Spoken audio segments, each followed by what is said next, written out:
UFC 306, UFC Noche is officially over, and your new Bantamweight champion is Merab Dvalishvili.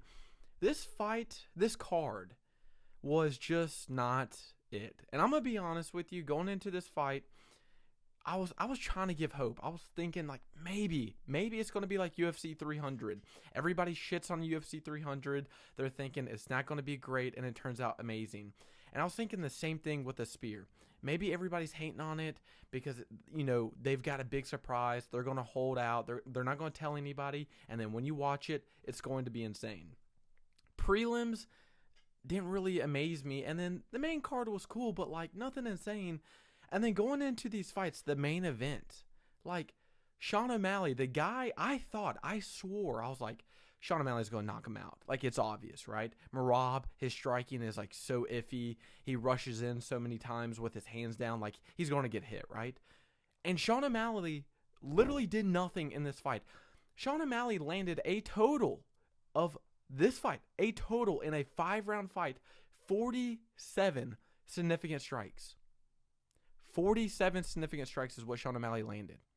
He literally did nothing. He threw 89 strikes.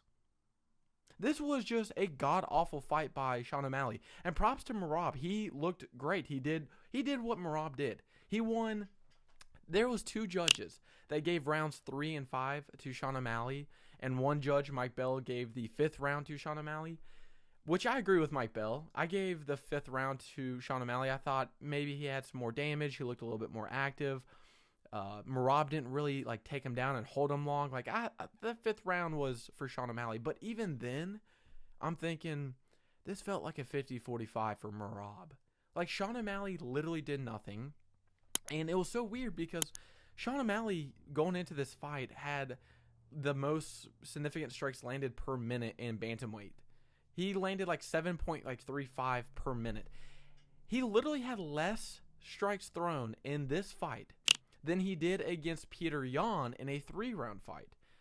Sean O'Malley fought like how Chito Vera fought. He was just standing there waiting to counterfight.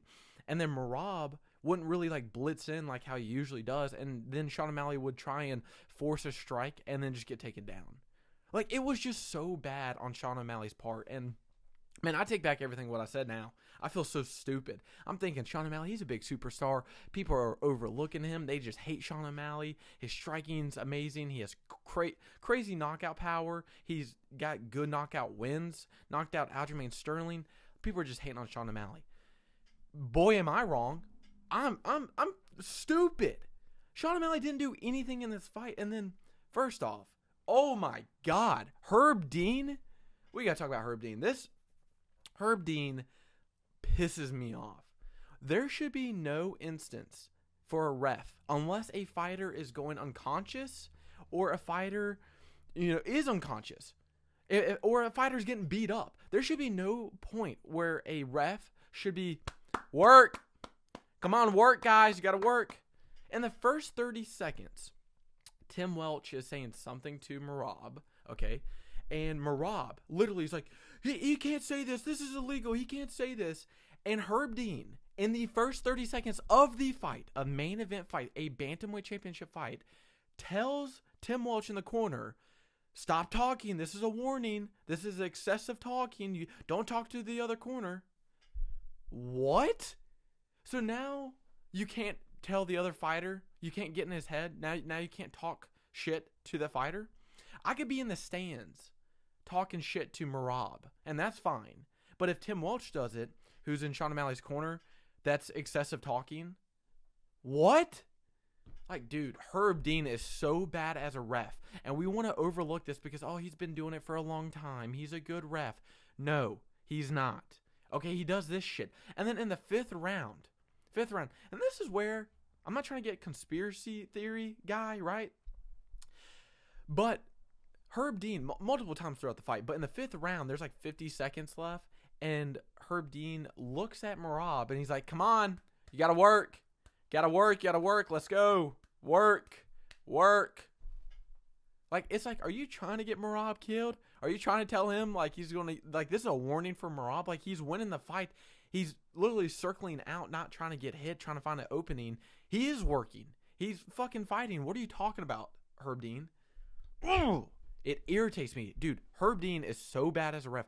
Do not intervene in a fight.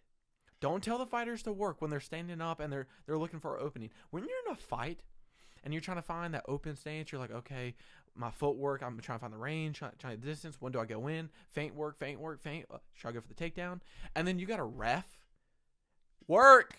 You got to work. Dude, shut up, Herb. Like, dude, don't put Herb on another main event for quite some time. Let him learn his lesson. You don't tell fighters to work when they're working. It just, and it's just, he was talking too much during the fight. Talking way too much. He just pisses me off. But Sean O'Malley just didn't do anything. He didn't do anything. Merab, actually, his game plan was actually very good. He didn't blitz in. He didn't rush. He wasn't really, like, marching Sean O'Malley down. He was kind of almost doing the counter side of the striking, where Sean O'Malley was kind of waiting for Merab to blitz in, and he didn't, which then that's why you saw in the later rounds, Sean started attacking the body, started advancing in the fight. But in the first couple of rounds, Sean O'Malley didn't do anything. Merab was kind of wanting Sean O'Malley to come forward so he could just go for the takedowns. Sean O'Malley threw little to no kicks in the fight, which is understandable. You don't want to get taken down. Sean O'Malley went for a lot of body strikes in the beginning. And you saw in the later rounds where Merab got hit twice, 2 or 3 times with the body kick. And it looked like Merab was on the edge of getting TKO'd with those body shots because, I mean, it didn't look that bad, but Merab was showing a lot of signs of being hurt. But Sean O'Malley didn't really do much. All 5 rounds, he kind of just stalled out. Merab was just hugging the entire time. Great takedowns, though. Props to Merab, though. I mean, he did his game plan. Merab fought his fight. Like, no, there's nothing wrong about Merab. I know it's not entertaining. It's just like Bilal Muhammad. It's not entertaining. You want to see the action pack. You want to see blood. You want to see a high-pace striking match. But it's MMA. And you got these wrestlers. You got these people who are good at control and takedowns and blitzing forward. And that's what you're going to get out of these fights. You're going to get this this outcome, right? Merab did exactly what he needed to do. You could tell Sean O'Malley was getting very frustrated, and, you know, you should be. Merab, you can't stop nothing. You've been calling Merab and a stupid idiot, the R word, a lot of times, and he's just beating you up. You know, you can't really do nothing. Sean O'Malley, I'm kind of disappointed. I really thought Sean O'Malley was going to do more. I mean, 47 significant strikes is what he landed in a 5-round fight. He's landing a little less than 10 strikes a round. Like, that's not good. That's not Sean O'Malley. And Sean usually lands 7 strikes a minute. Like, so the volume was just not there for Sean O'Malley. I think Sean O'Malley, he probably could have went with some more leg kicks, to be honest with you. I don't think. And Sean O'Malley got out of some single legs really good, slipping out, doing the 2-on-1 on the head, slipping the leg out, and then advancing forward. He did really good on, but I am surprised that Sean O'Malley didn't do more. I don't really know what his game plan was, because it looked like he was Cheeto Vera out there. He was waiting for everything, and he was slow, and Merab just controlled him. Merab had 6 of 15 takedowns, 40% takedown percentage, and 10 minutes of control time. Very, very good in a title fight. And Merab landed more strikes than Sean O'Malley. Merab landed 82 significant strikes of 164. It was Merab's night. He was the guy. I think Sean O'Malley, you know, he needs to take a couple months off, kind of give himself a break, try and, you know, maybe work on his wrestling, his takedowns, all that good stuff, kind of find a new way to integrate that in, kind of like how Cory Sandhagen did against Cheeto Vera, where he took some time off and then integrated the wrestling in.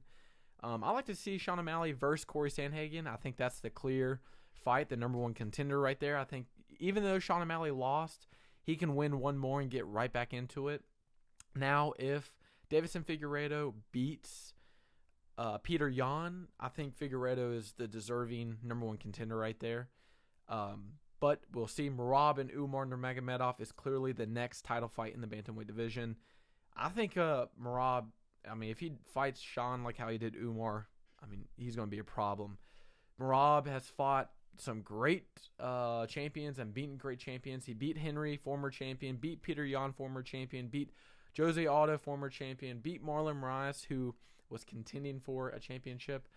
I mean, Merab is that guy. He is quite literally now on a 11-fight win streak and is proving people wrong.